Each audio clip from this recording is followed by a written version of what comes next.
todo é, de certa maneira, contrabandear, né, a ficção científica para esses círculos, entre aspas, mais sofisticados, né?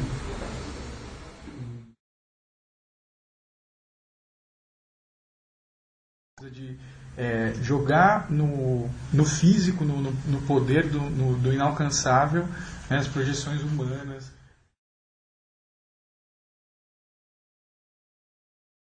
Então eu acho que há um pouco de fetiche do pessoal da ficção científica em torno do assunto pós-humano.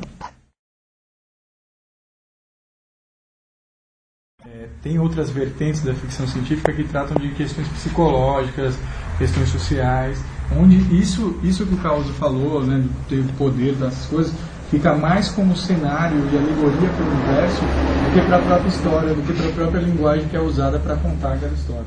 Inclusive, né?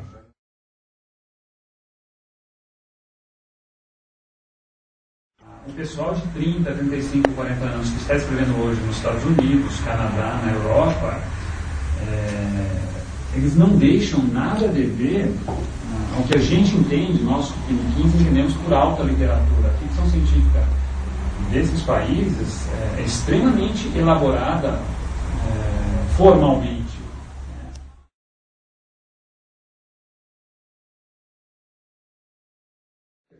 O grande projeto do Nelson é justamente poder pegar um gênero de ficção científica e escrever, né, assim, juntar os dois, né, ter aquela junção e tal. Você pode fazer isso de N formas. Eu poderia...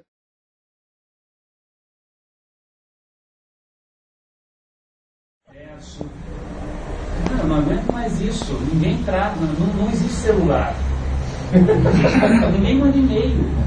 Não existe celular, ninguém manda e-mail, ninguém tem um DVD, ninguém trabalha em banco ou numa locadora. O mundo contemporâneo não pertence. Poxa, agora a Virgin está começando a promover voos.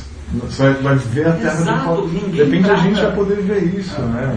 Daqui a uns anos, imagina, daqui a uns anos pode baratear. Ninguém trata de questões óbvias como uma gripe, uma gripe que poderia dizimar parte da população. Então, eu sinto falta desses temas no mainstream.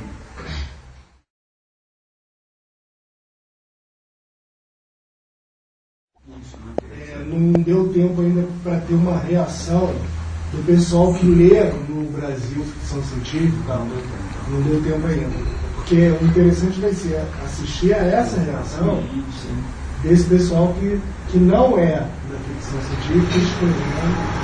Vai ser interessante ver isso também, né? O contrário. O grande medo é o silêncio.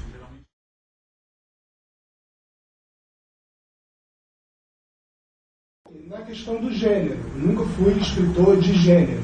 Eu sempre pensei em literatura.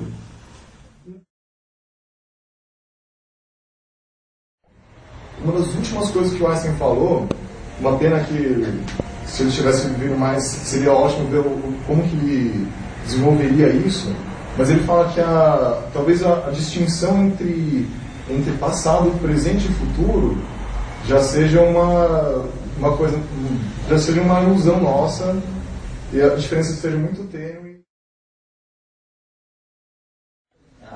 Agora, esse século vai ser muito interessante ver o que vai acontecer, o que esse acelerador de partícula vai mostrar pra gente, supercordas.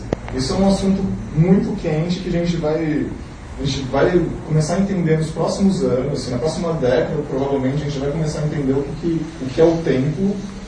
E eu acho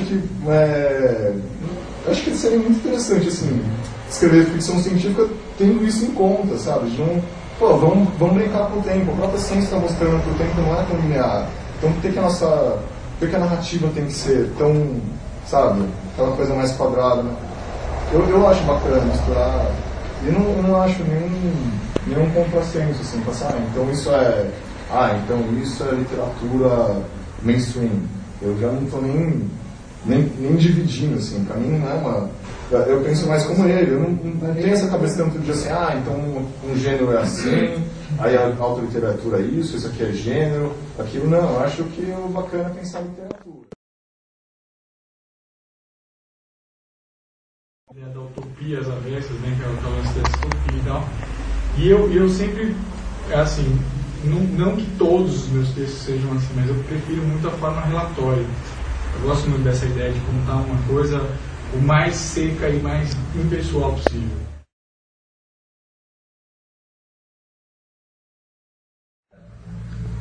O que acho que eu tentei também é um pouco trazer um pouco isso para a vida, né, da pessoa, né? Tentar usar a ficção científica como um espelho do que acontece agora, né? Assim, muito legal, assim, que assim, apesar das maluquices de cyberespaço,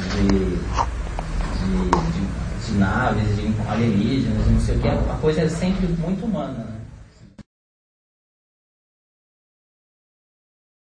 O tema de toda a literatura é o homem. Não importa. Mesmo que o personagem seja uma pedra, uma montanha imóvel durante milhares, milhões de anos, o tema é o homem. Pois é.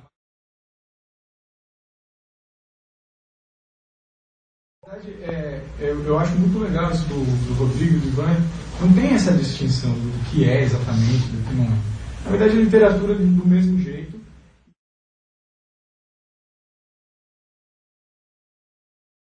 Agora, a minha experiência na literatura me mostra que há resistência sempre, não só, vamos dizer assim, se está havendo não só no fandom, mas em qualquer parte. Qualquer parte. Exatamente. A ficção científica é ainda vista como um gênero menor. É como a literatura policial, apesar do Rubem Fonseca, ainda é vista como um gênero menor. Eu já ouvi críticas até a esse modo de ver o panorama, dividido em extremos. Né? De um lado estaria o mainstream, a corrente principal da literatura, onde estão os grandes autores, Guimarães Rosa, Manuel Bandeira, Clarice Lispector, autores considerados de altíssimo nível poético e estético, e do outro a literatura de entretenimento, onde estaria a ficção científica, romance policial e assim por diante. Mas o que mais me desagrada é que eu percebo que há uma possibilidade de diálogo, de intercâmbio, de aprendizado que não se estabelece por puro preconceito de ambos os lados.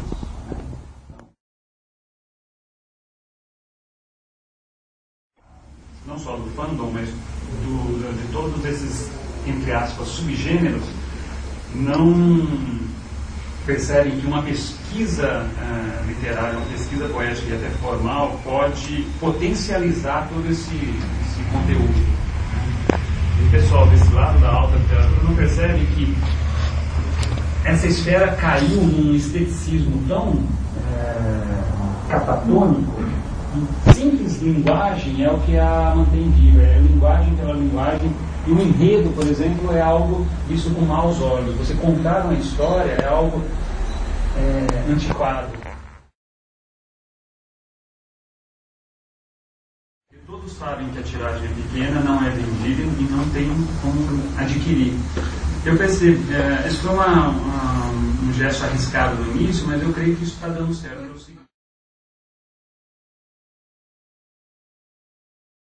Um projeto que não tem segunda edição, não tem. Não. Então, assim, quem tem, quem não. Completada a coleção, daqui a 1 ano e meio, os melhores contos vão ser reunidos numa antologia do projeto, né, que vai ser aí sim lançada por uma editora comercial. Aí sim, com uma tiragem maior, etc.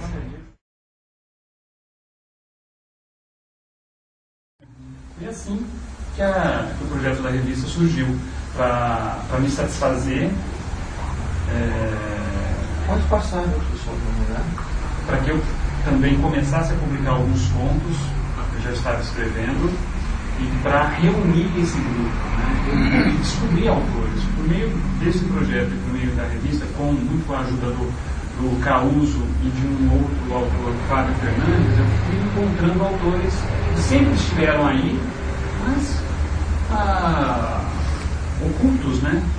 Ocultos por um preconceito que eu alimentei durante anos.